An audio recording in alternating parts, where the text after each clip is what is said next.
You're listening to Up the Turnpike with hosts Mitch Anderson and Matt O'Leary.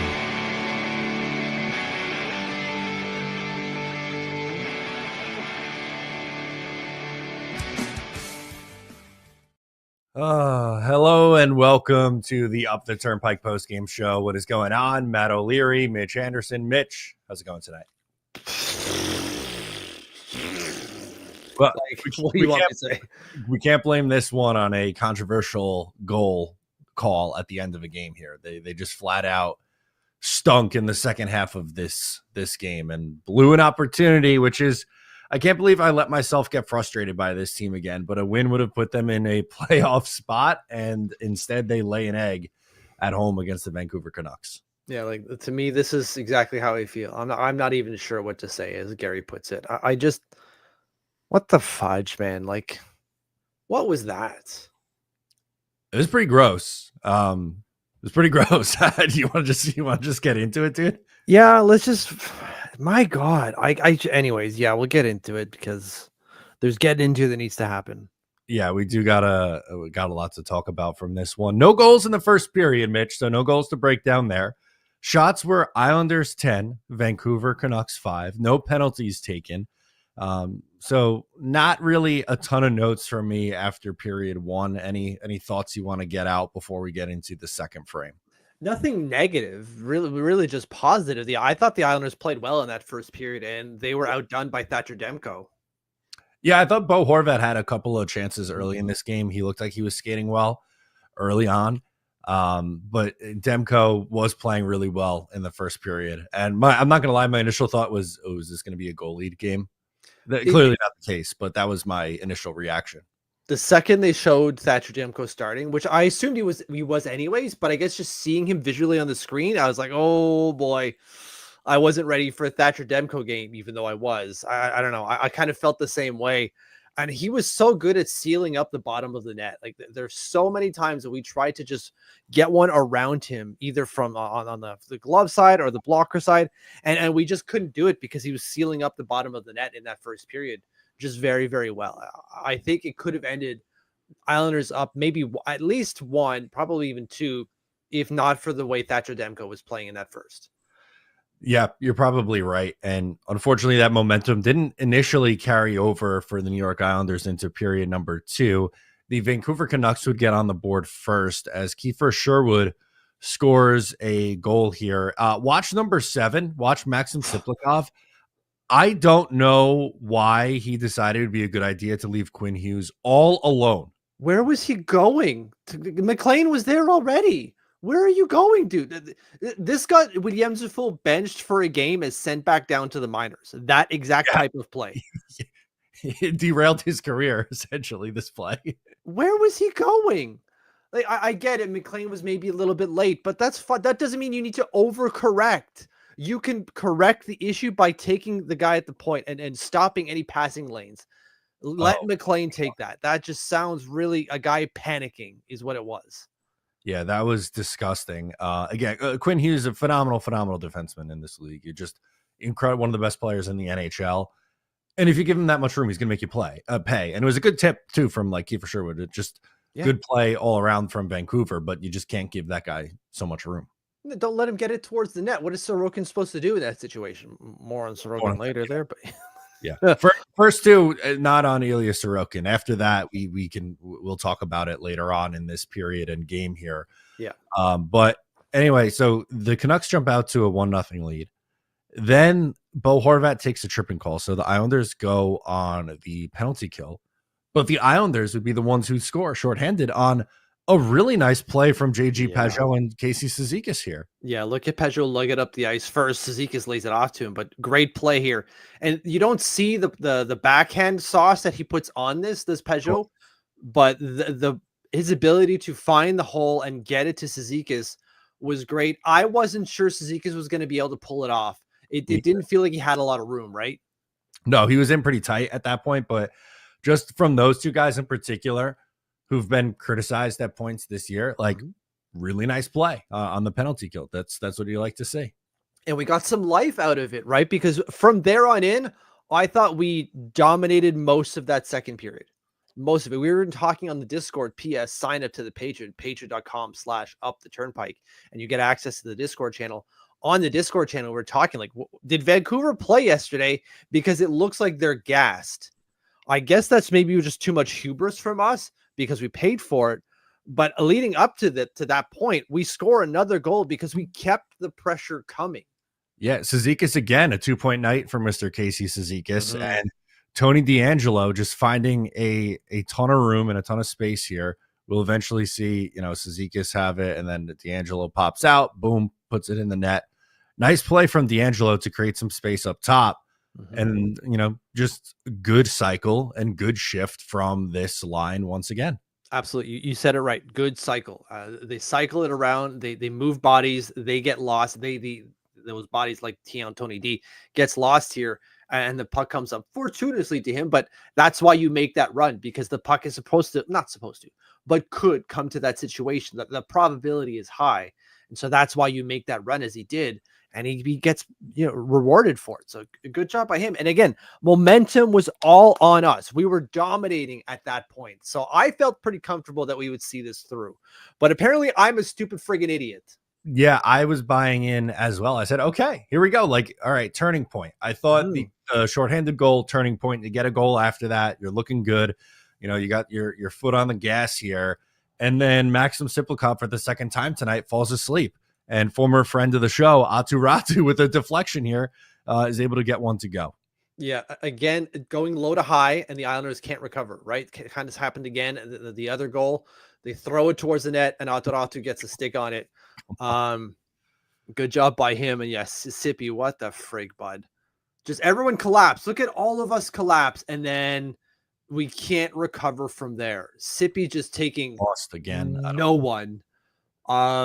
Unbelievable. Atu Ratu, I had to wake up my friend Tia over in Finland saying that Atu Ratu scored.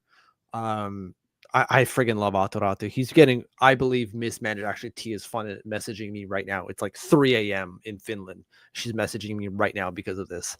I'm to blame. Anyways, I've liked him the entire season. Vancouver's completely mismanaging him, in my opinion. He's finally getting a sustained run with the team, and he's a good player. He is a really good player, and he put on size, right? They were talking about it in the broadcast. He's 6'2", 190 now. That is not the kid we had when we sent him. No, it's a good trade. I'm not complaining about the trade, but different kid now. Correct. I'm not going to play revisionist history here, and because the Islanders lost the game and because Atu Ratu scored a goal, I'm going to say, oh, well, like, I hate the Bo Horvat trade. I'm not going to do that, but you're right. He does look like a different kid now with the size, and he's finally getting the opportunity. We'll see if he's able to capitalize on it. He did just there. This is when I started to say, oh no, Mitch, at the end of this period, because what I thought was a fairly harmless shot from Derek Forbart here somehow ends up in the back of the net. A Charmin soft Ilya Sorokin softie right here. Absolutely. I went up to make popcorn. Hands up. I was upstairs making popcorn because I thought the period was done. I come back down and there's 3-2 going. What the frig happened? And I see the replay going, how the hell does that go in? In what world is that supposed to beat a guy like Ilya Sorokin? I don't know. It's not. That was embarrassing. That was a tough one for Ilya in this spot. So don't really love to see that. They brought up, and rightfully so on the broadcast, Adam Pelech, and you'll see where he is when this play enters the zone. Watch him here. He's below the dots, right? He's not supposed to be there. He is supposed to be patrolling the middle. Inside the dots is where you're supposed to be when this is happening. And if he is at least at the dot, he's got an extra step here to kind of close that gap. Sorokin should still make that save. Correct. 9 times out of 10, not even 9.99 times out of 10. But if Adam Pelech is where he was supposed to be, and we've seen this issue before, specifically with Adam Pelech, and like Robert is raising a good point here, like Pelech should be sitting next to Mayfield in the press box. He's not been the same player. I think there's even another one here about Pelech being not the same. Yeah, Chad, but is not the same player. Positionally not sound at the blue line. That was his specialty when he was in his prime. Are we ever going to see Perunovic again? He seems like he's been like just in the press box for life, and I'm wondering why when there's some mistakes happening with left-handed D. I thought he was doing well. Did you? Yes. He had one tough game. I think it was against the Rangers, if memory serves correct.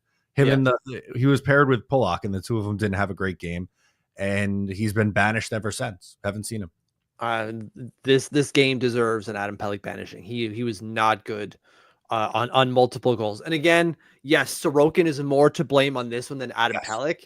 Yep. But that seems like a fundamental thing that Adam Pelech is not doing well. Not routinely, but often enough. Often enough to where it's noticeable. So after once having a 2-1 lead and feeling pretty good in this period, now you're down a goal after 2 periods of play. I thought, okay, you've got 20 minutes to fix this. You're only down 1. If you can come out well in this third period, and by come out, I mean like the first 5-10 minutes, you should be okay. And they do the exact friggin' opposite. What about the first 65 seconds, Mitch? 65 seconds. A minute and 5 seconds. Teddy Bluger goes on a run here and scores. Like there's nothing on this goal. Ilya Sorokin should have had this. Yep, this is another one that should have been had. Also, probably should have, between Holmstrom and Pelech, should have gotten the puck out of the zone too. But I feel that's secondary to Ilya Sorokin on this one. And then Patrick Waugos, I've seen enough goals on back-to-back shots, 2 pretty softies, and Hogberg comes in the net. Can you run that again? I want to see where Adam Pelech is. Okay, down. He's down back. All right. It just because I noticed Simon Holmstrom being back, he disrupts the play, right? He seemingly gets a stick on that puck. Not enough, but still something. And I just wanted to see what happened with Adam Pelech. There's not a whole lot there. Just caught on the blue line, and that happens to anyone on any day. It's fine. Okay, sorry. Yeah, so now it's 4-2. You're down 2 goals, and at that point, I'm sure you felt the same way. That was about turn out the lights. The party's over here at this point, because I didn't have much faith they were going to come back in this game. Well, I wanted to, because you still have 18 minutes and 55 seconds to score 2 goals. That's more than enough time to get 2 goals if you play well, except they didn't. They played like shit in that third period. There was no life. Where's the comment here about the fart there? Oh, God, where is it? There it is from Program This. My farts have more energy than this team. Yeah, man. Yeah, pretty much.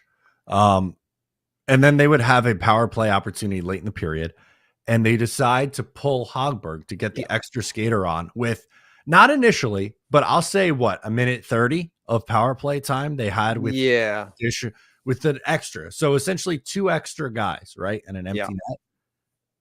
Did they get anything of quality? I'm not like they didn't get a goal, because as you say, final score is going to be 5-2 and an empty net goal would be scored. But the empty net goal came after the power play expired too. Mm-hmm. So it's not like, I don't know, something dumb happened, you turn it over instantly and it ends up in the back of the net right after they pull the goalie. No, they had about a minute and a half of opportunities where they could have gotten something going and did not.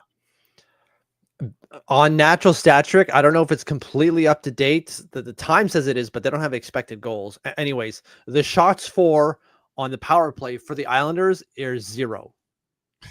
All game, the entire game. So the Islanders did not get a shot. They got a shot against on their own power play in the third period. Friggin' fantastic. But that tells you everything you need to know about the life that they had. It's just, like Chad is saying here, there's no heart. Outside of Casey Cizikas, there was no heart in this game. Pretty much. Cizikas maybe had his best game of the year. Yeah. But other than that, like we've talked a lot about during this run where the Islanders have played better. A big reason for that is because their best players have played well. Horvat's played out of his mind. Sorokin's been really good. Dobson's been putting up buckets and buckets of points. No points for Horvat, no points for Dobson. Sorokin gets pulled. Yep. Not great. And our playoff lives were on thin ice to begin with. It doesn't mean it's over right now. I know that there's some that have said it in the comments and is certainly said in the Discord that playoffs are over. It's not. There's still quite a bit of time, but it doesn't look good. It certainly does not look good, man. No, it doesn't. It would have been, I mean, they would have put themselves in a playoff spot tonight if they won, which It makes this effort more frustrating to me. Not necessarily that I'm like, oh my god, like this team, they absolutely have to be a playoff team. If they don't, it's such a failure of a season. Like our expectations, like definitely were not playoff after they trade away Brock Nelson and all that. But when you have yourself in this position, here, okay, this is what I was looking for. Money Puck tweeted out the numbers for if the percentages if the Islanders won this game versus not. So if they beat the Canucks tonight, their make the playoffs percentage would have went up to 35.6%, so a 6.8 increase. If they lose, it dropped 10.2%, so down to 18.6%. So big swing, clearly. Yep. Great. And our prospects of winning the draft lottery go up by 0.5%. Oh. Okay. Yeah. So 0.6 to a 1.4%. Yeah. But like Yoel says, still only 1 point out. I guess He's not wrong. I'm not making fun of that. It's true, no. But like the East is nuts, man. It's stupid. It's drunk.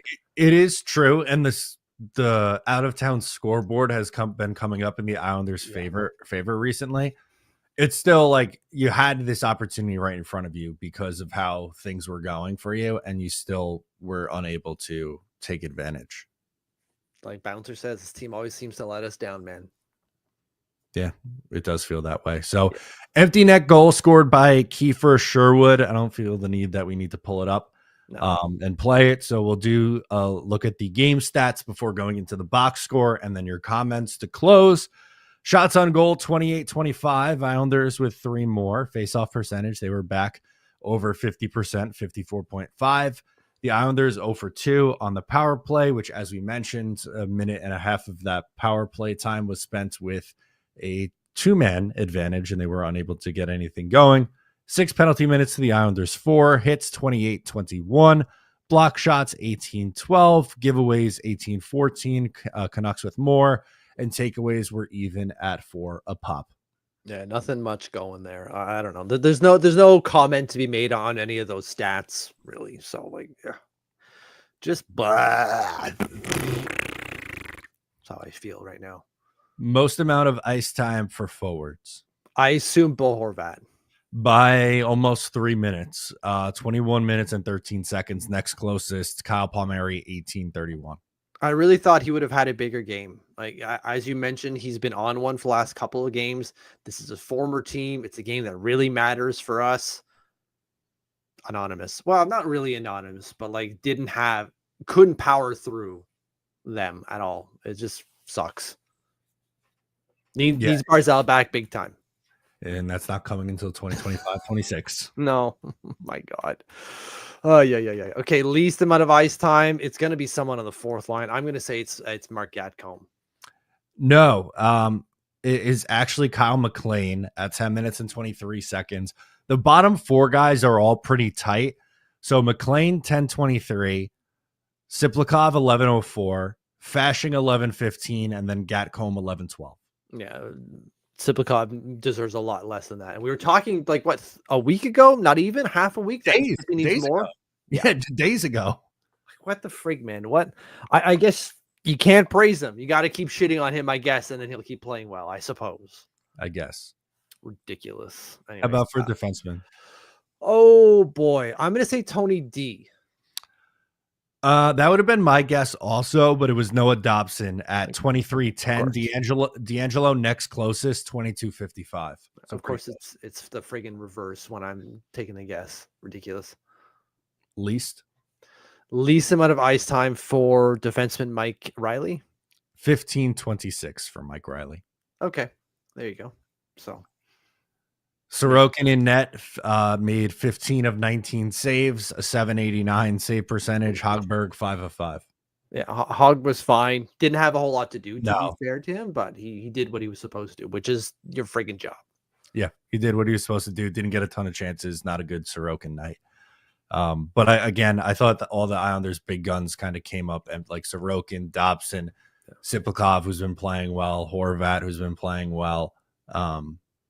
none of those guys really had that impact you were hoping for. Yeah, and it's on them, as you mentioned, because that second line, the secondary level of talent, if you will, on this team is just not there. No, it's not. I thought Horvat and Palmieri in the first period were generating some offense and some chances, but outside of that, that was pretty much it. It felt like they were still mad from the other night, and then they calmed down during the game, which took all their power away. It's not what we needed. Ridiculous. No, it's definitely not. All right, comments. Jimmy starts it off. He hit the like button, but as for the game, turn out the light. The party's over. Lots of problems. Few answers. So Mitch and Matt, where do the Isles start first? Do we follow with Chad saying that they have to move Dobson? I don't know what they're gonna do with Dobson. He is so fucking frustrating, dude. He looks so good, and then he looks absolutely horrible. There's no really in between, and you have like the people who are ride or die for him, and then the people who are like the guy is absolute trash. Yeah, probably somewhere in the middle, but they need some major changes this offseason. So I'm not, saying no to, I'm not certain, saying no to a Dobson trade. I don't know where to start first, Jimmy. That there are a lot of issues. The issues that we've all talked about for a long time here. I don't know if it's moving Dobson. I'm not running to do that right away, but I think everything has to be on the table. Interesting Patrick Waugh quote that I wanted to pull up on Ilya Sorokin. Not anything crazy flashy, but just wasn't the answer that I was expecting. So sure, let's go to that. So here is Patrick Waugh post game, courtesy of Isles on MSG. For us, we've been doing, so sometimes, you want a guy saying, okay, let's win this one for him. But he certainly has nothing to be blamed for this game. So he's not putting, I interpret that as he's not putting the blame on Ilya Sorokin for this one. It's not all Sorokin, but I wouldn't say Sorokin was good today. Yeah, we did lose 5-2, and he only allowed 2 bad ones, but shouldn't be allowing 2 bad ones. Took the words out of my mouth. I was going to say you can't allow 2 bad ones, especially the game-winning goal was the bad one. It was the worst of the 2 bad ones. The third one was really the more egregious of all of them. Yeah. I do appreciate Michael's confidence, positivity, sort of. Another 7-game win streak, and this team is back to mediocre. Oh, man. Whoops. Yeah, not great. Matty D, GOAT. Boo. Just straight up booing. Are you saying boo or boo earns? Figure it out. Andre saying nothing will ever get better or change until Lou's gone. Don't care what he said. Don't trust him at all. Okay. I guess it's like, let's see what happens kind of a thing, but he's not confident that he's going to make the necessary changes. I suppose. Andre's been on that for a while. And like his next comment kind of fits into that. Like Duclair is wasting a roster spot. He's been bad. He's been really, really bad. Yeah, just not on it at all, man. Today was another example of that. Just nowhere near where he needs to be at this level. And of course, obviously he's trying and he's doing his best, clearly, but there's something preventing him from getting to that actual best. What that is, we don't know because we're not privy to that. None of us are, but like, there's just that something that's not there right now. Yeah, it's not. What else we got? So from the Wicked 50, how was Pulkkinen's season in Finland? I didn't see him that many times this year. So Pulkkinen was added to the Bridgeport Islanders roster, who lost 4-1 today. Nice. My God. Pulkkinen's season was not great this year, and he admitted to that as well. He had an interview with a Finnish journal sometime a couple of weeks back saying, like, I know it wasn't a good season. The injury really kind of set him back a little bit. And then the up and down between the U20 league and then the full on senior league, just the Liga side, I should say. It just wasn't there. He also playing for Yip or JYP, just not a great team either. Just couldn't gel. So he had a not great season. Hopefully that changes, although you're in Bridgeport, so probably not. Yeah, good luck to you. You get to deal with Chris Lamoriello and I was almost going to say Brett Thompson, but we're not in the Brett Thompson era anymore. Almost worse. Did you see the tweet out that was showing? I don't have it here, but it was like the 2 worst teams No, the 10 worst teams in the last, I think it's like 20 or 30 years in the AHL have been coached by Rick Kowalski. That's great. Yeah. Coached by Rick and GM by not Chris Lamoriello, but at least Lou Lamoriello. Shocker. Good. Right. Good. Fantastic. So we got here from Chris. Do you see Pelech being shopped this summer? I don't think anyone should be off the table on the back end, except maybe Romanov. Yeah, he's been fine. Absolutely fine. I would absolutely put Pelech in the shop window. I don't think you're going to get much, though. Yeah. Pelech, Romanov, Polak, maybe, too. Yeah. They got to do something to shake it up. They can't just run it back with the same group. No, they really can't. It's done. It's done. From Program This, we'll never be as good as we were with the Barry Trotz in our lifetime, guys. It's over. Not wrong, I suppose. It's just we will never be a team this talented, and I'm using air quotes when I say talented, and be as good as Barry Trotz was. Right? Like we have the same kind of team, but we're not getting the same outputs because we don't have Barry Trotz anymore. Have a top 2 coach in the sport. Yeah. As much as I like Patty, and I think he is a good coach, it's just not the same. It's not the same, and they don't have the horses either, but that's a whole nother conversation. Yeah. Christopher says Bridgeport lost again tonight, as I said, but I would bring up some of the kids. What about Isaiah George? Dude flies. Yeah. I like Isaiah George. I think he's someone who should be fighting for a defenseman spot next year. Whether it's like, because Riley's an expiring UFA. I would be surprised if he's back. We talked about maybe trying to move on from Adam Pelech. I think he should be in the mix for one of these 60 spots next year. Yeah, absolutely. He should be. We're going to open up. I would imagine they open up a spot to get him here permanently, or like to have him permanently on the team. I think he's got a spot next year, almost guaranteed, in my opinion. And if he doesn't, it would be a crying shame because he deserves it. Yeah, he does deserve that look. Yeah. From Bouncer, how come Juan never sits Dobson to send a message? Don't know. I don't think that's the kind of message you're going to want to send.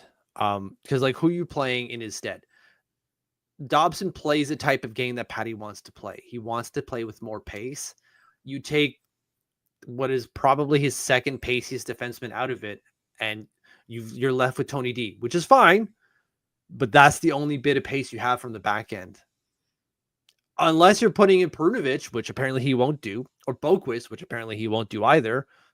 Like he'd rather play Hudson Fasching, who played tonight. Yeah, I forgot he played. Yeah, exactly. Right.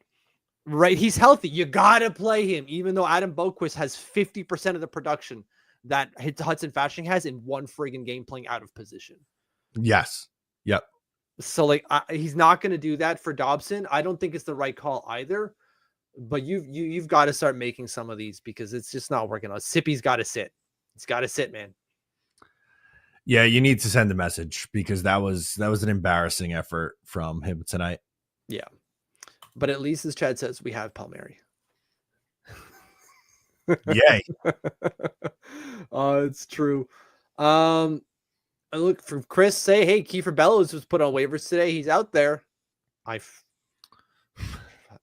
For purpose of a buyout, perhaps? I don't know, man. Great, I suppose. No. From David, good. We need to lose as many games as possible. This roster cannot be given another excuse to keep any of these guys. I know a lot of people are on that side, and I understand it. I'm not against it at all. Do I want to see playoffs? Sure, that'd be fun. But I would also like to see change. Meaningful games are fun, but change is also fun and necessary for this team. So we could spin that in as a positive out of this result. Absolutely. What do you think about this from Bouncer? After games like this, I miss Robin Leonard a lot because he had heart. Robin Leonard, one of my favorite short stint Islanders of all time. He was only here for 1 year. Who else would be on that list? Valtteri Fopula makes that list for me. Lubo Visnovsky, maybe wasn't here very long. That's a good one. How many years was Lub Visnovsky here for? I feel like it's 2. 3. But he played 35, 24, and 53 games. So it's only 112 games. So that's like a year and a half. Lubo counts. I would count Yeah. Lubo. That's a good answer. For the older crowd, Anders Kaller was not here very long, very impactful. Okay. Yep. But that's like the dynasty crowd. I think Gary is part of that dynasty crowd. That's one for the Anders Kaller was for you, my dude. Okay. I like that one. What else we got here? Oh yeah, from chat, tied to that like button, people. Yes, please do that. I did see Gary had that at the top of the show. Hit like and subscribe right from the beginning. I love that these people are looking out for us. I love it. This is fun. I mean, losing isn't, but I like that we have a place where we can come on, vent about our team and talk about our team with other diehard Islanders fans. That's what I love about the Patreon, love about the YouTube channel. Absolutely. Apparently the post-game show wasn't very good. That's the official MSG one. I didn't see it. I assume they were praising the Islanders' play. I don't know, because to be completely honest with you, after the empty net goal, I was watching downstairs and I turned off the TV and I texted Mitch out of frustration. I said, I'm going to make the graphics now for the post game. Yeah. I had the TV on in the office with no sound on, but I wasn't watching the post game show, so I can't say. That's fine. I'm going to go to the final one here from Michael. And I think he's right here. The Isles are not going to give up on the season at this point, which means that we won't see any prospect call-ups in the last week. Yep. That's he's 100% spot on. Not necessarily, and he's not necessarily either saying it's the right thing, but Michael is correct in that statement, I would say. Yeah. Oh my God. Apparently, Butchie thought Wallstrom was playing. Yeah, which was not great. Did he? Apparently, this is I assume what he's talking about, like the post-game show there. Okay, that I did not pick up on. That's rough. That's rough. It's a tough one. That's a tough one for sure. I'm just looking at the Bridgeport Islanders schedule, and of course they go till April 19th, and I think that's when the Islanders kind of end their year. Yeah, I think their last game is the 17th. Yeah, so like, yes, it is the 17th. So they have a longer season than we do. There's no reason to bring, there's no way that they're going to bring these guys up, which is a shame. Because I see one here from Chris. I'd like to see Jeffries up. Absolutely. Duclair is not right. Perfect swap right there, in my opinion. Yeah, I would rather just be like, we're going to shut Anthony Duclair down for the year kind of thing. Yeah, absolutely. 100%. Adam Pellick do the same thing. Bring up Isaiah George. What do you have to lose, guys? You're not making it. And if you lose games, as Dave was saying, good. Fine. Yeah, so be it. Anyways, that's it for today, everyone. All right, guys, that's it for today. We'll have a regular podcast over on the Patreon out tomorrow. So make sure to subscribe to that if you haven't. Make sure to subscribe here if you haven't. I'm Matt. He's Mitch. And we will catch you next time.